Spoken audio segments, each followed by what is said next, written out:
Time to talk. Professor Rifkin, thank you very much for being here today with us in Aprendemos Juntos. It's such an honor to have you here. As a start, I would love to give the audience some context. So with the data we're managing right now, what does the future look like? It looks dangerous and hopeful. Time to talk. Bringing people and communities together to do what? To share ideas, to share personal experiences, and to share general knowledge. That is time to talk. Everyone talks on time to talk. We invite people to our studio and videos from other media sources on time to talk. Well, let me start off and with a little bit of a context here. We're facing an unparalleled moment in human history. And I think I better start off by telling all my friends that the viruses are going to continue. We're going to have more pandemics. That's very clear. And I want to explain why this is happening. It has everything to do with the changing climate on this planet.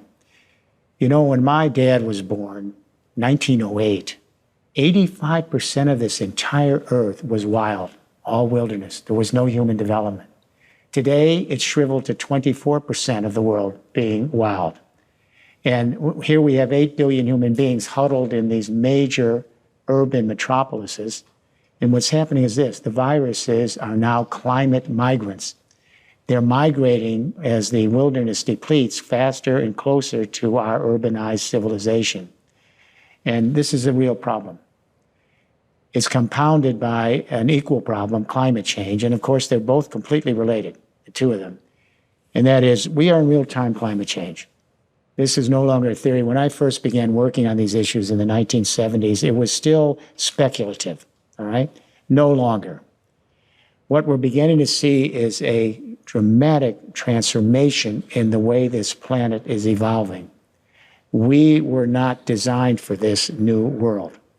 And that's the issue at stake. Let me explain what climate change is all about. Once it's explained, I think everyone that's listening to me today will have a clear picture of what we need to do.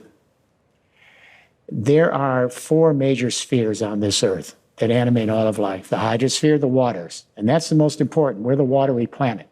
70% of this planet is water, and all life is animated by the hydrosphere. Then there's the lithosphere, that's the soil, the plants, the animals, the trees.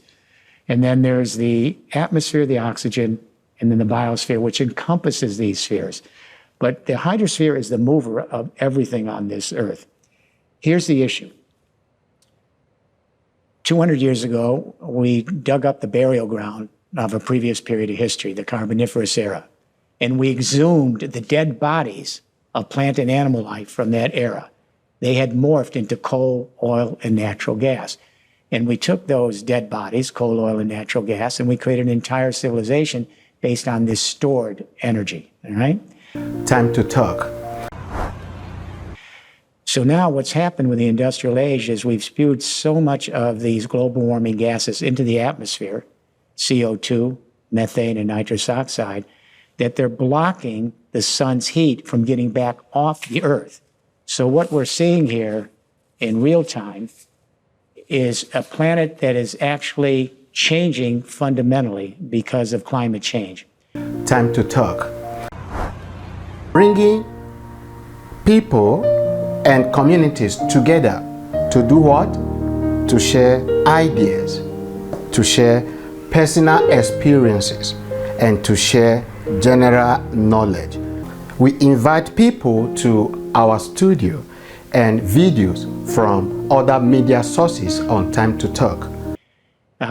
For every 1 degree Celsius, this is what I want everyone to hear. For every 1 degree Celsius that the temperature goes up on this earth, the atmosphere is sucking up 7% more precipitation from the ground because the heat on the ground is creating more evaporation quicker into the clouds. More concentrated precipitation in the clouds, more wild, extreme, exponential water events. I'll give you an example. These atmospheric rivers we're hearing about now, these massive atmospheric rivers in the winter, 15 feet of snow in Southern California for months this winter. That's unheard of. There is no snow there usually. And then flooding for months after that. In the spring, all over the world, we're getting spring floods, ecosystems destroyed, agricultural crops can't go in, people losing their lives. Then in the summer, we're getting the droughts, the heat waves, and the firestorms destroying our ecosystems. Then in the fall, we're getting the hurricanes and typhoons. That's all about the hydrosphere. We had the hubris to think over the last 6,000 years, since the beginning of hydraulic civilization, that we could actually sequester the entire hydrosphere, the waters of this earth, control it with the dams and the rivers and the reservoirs for the exclusive use of one species. Now the hydrosphere is rewilding with global climate change.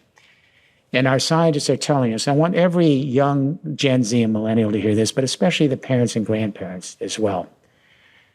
We are now in the sixth extinction of life on this planet. It doesn't even make the headlines. This is the most important moment and the most important story since we've been here. And remember, we're the youngest species. We're the babies. Homo sapiens have been here about 200, 250,000 years. Our scientists are telling us that we are likely to see 50% or more of our keystone species extinct in the lifetime of today's babies. We'll never see them again. We'll never hear them again. They had been here for millions and millions of years. The last extinction event was 65 million years ago. So we have to understand that for every 1 degree Celsius that temperature goes up, we're going to see more and more of these events. The question is, how do we address this? Time to talk